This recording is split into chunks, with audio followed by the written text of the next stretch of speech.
Hey everyone, welcome to another video. Today we're going to talk about issue number 5 of Vengeance of the Moon Knight, which is a tie-in to the Blood Hunt event, written by Jed MacKay. But before we dive into the story, I want to ask you a favor. If you enjoyed this video, please leave a like and a comment to help the channel grow. Now for some additional context to this review, the real connective tissue to the Blood Hunt event is located mainly at the end of the comic. But the story leading up to the end is actually really good.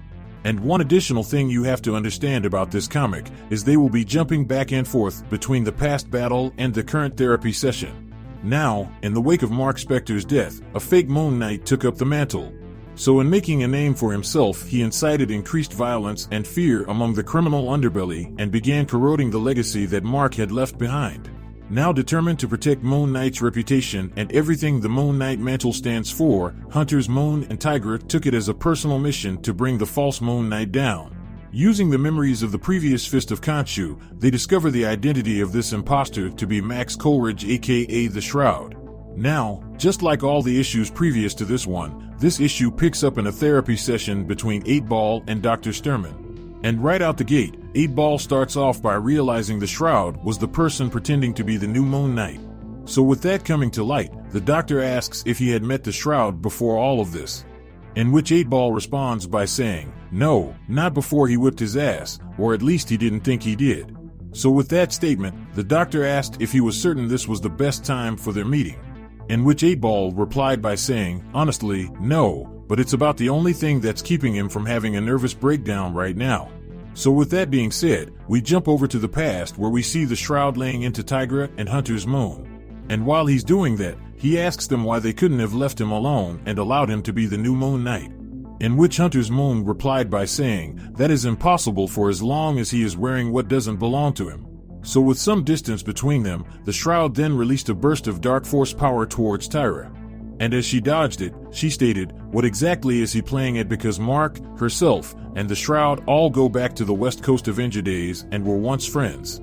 But see, the Shroud wasn't trying to hear that because according to him that was a long time ago and things have changed. So with tension growing, Hunter's Moon delivered a bone-rattling kick straight to the Shroud's face and told him he should have remained as the Shroud because that was a fitting dress for a dead man.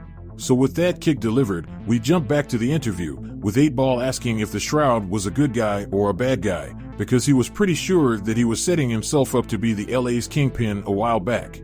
And if the doctor was being honest, she states that he goes back and forth it appears, but she supposed that was nothing new to 8-Ball or if he preferred Jeff.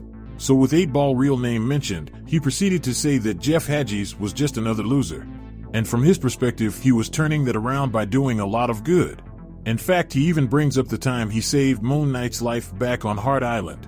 Because if Moon Knight could turn things around, then so could he. So with that statement made, we jump back to the past, with the Shroud saying his name is only known for him being a crazy failure. So as he harnessed a large amount of dark force energy, he cried out that everyone had left him and no one understood him with the exception of Moon Knight. But unfortunately, he's dead. So with that out there, the Shroud let out a massive explosion that threw Hunter's Moon and Tyra out the window. So as the two started their fall from the skyscraper, we jump back to 8-Ball explaining that all supervillains, or at least the ones who aren't crazy, were spit scared of Moon Knight. Because everyone knew what he used to be like, everyone knew what he did to Raoul Bushman. And if 8-Ball was being completely honest too, he thought that was all there was to Marc and he thought it was cool. So with that revelation, the doctor then asked if he was impressed by his brutality. In which he replied by saying not per se, but he was a big dog and people responded to that, and short of the Punisher, Moon Knight was the scariest. And when it came to the Punisher, he would only shoot you, unlike Marc. Now following that, 8-Ball went on to say, it wasn't until they were locked up in the Myrmidon when he truly understood what it cost Marc, because he lost everything, family, friends, everything. Being Moon Knight and becoming the big dog took a lot out of him. So eventually he didn't want to be the big dog anymore, he wanted to be better. And at that moment was when he got to thinking for the first time, being a supervillain hadn't gotten him anywhere.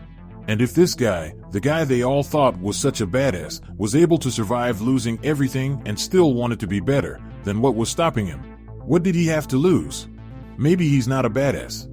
But knowing what it cost Moon Knight, then maybe he didn't want to be. But seeing what wanting to be better bought him, referring to this place and these people, he realized that was what he wanted. So as 8-Ball started to probe deeper, we jumped back to the past with Hunter's moon and Tigra descending down to the ground below in a cool manner, while Hunter was asking if he was going to follow them. So with Tigra knowing her old friend all too well, she was certain that he was going to come after them because they now know who he is. And just like predicted, the Shroud came flying down surrounded by dark force energy. So as their battle started to ramp up onto its next phase, we transitioned back to the Doctor asking 8-Ball if he considers himself a superhero now. Now this was a question he wasn't prepared for, but if he was, again, being honest, then yeah, he kind of liked the sound of it. So with that answer, the Doctor said that is always a possibility considering everything that is happening outside the mansion. So with a hint of fear in the Doctor's voice, 8-Ball tells her not to worry, because they're inside the Midnight Mission. And of course, it is built to protect them. But see, that wasn't the Doctor's concern, because she spent a lot of time with Marc inside this location, and his main concern was always not about them, but who was looking after those ones left out there. So with her concerns voiced out loud, we see how the Shroud descended down from the sky, saying he would have understood because he was his friend. Because moving forward, he can't be the Shroud anymore, because the Shroud is crazy and the Shroud is dangerous, just like how Moon Knight was. But people for some reason loved, trusted, and respected the Moon Knight. So with that stated, Tigra then goes on to ask if he thinks he could become him, if he truly believed that he can steal the good name that Marc worked so hard to build, and eventually he died for. So with that mic drop, the Shroud tries to justify his actions by saying he is honoring him because they fought Lord and Master Pandemonium and Taurus together. And he even invited him to join the night shift, but now he is gone and so he is carrying on his work and his memory. Now with the dark force energy tying down our heroes, we see Hunter's moon respond by saying the Shroud is defiling his brother's memory and is embracing the madness Marc left behind, because he threatened the safety Marc brought. Now following it another shard of truth, the Shroud cried out that what he was saying wasn't true. He continued to say that he lost the woman he loved so he can't be the Shroud any longer, or at least not like that, because she hated him.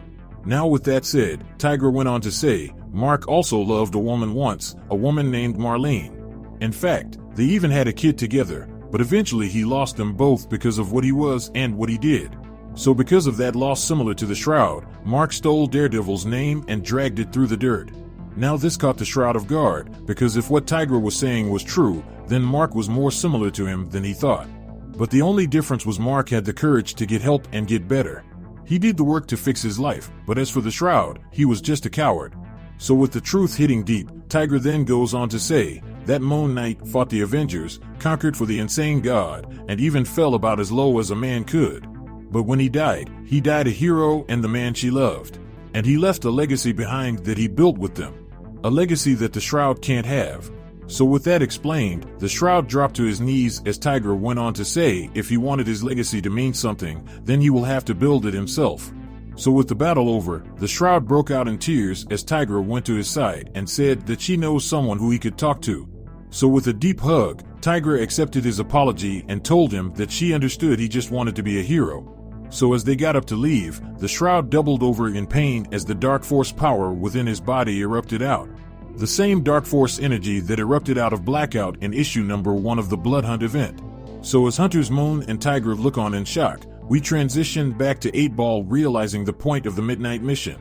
Because he realized the Midnight Mission isn't there to protect him and make sure that he was safe and sound. The Midnight Mission was made as a place to where the ones inside could protect the ones outside.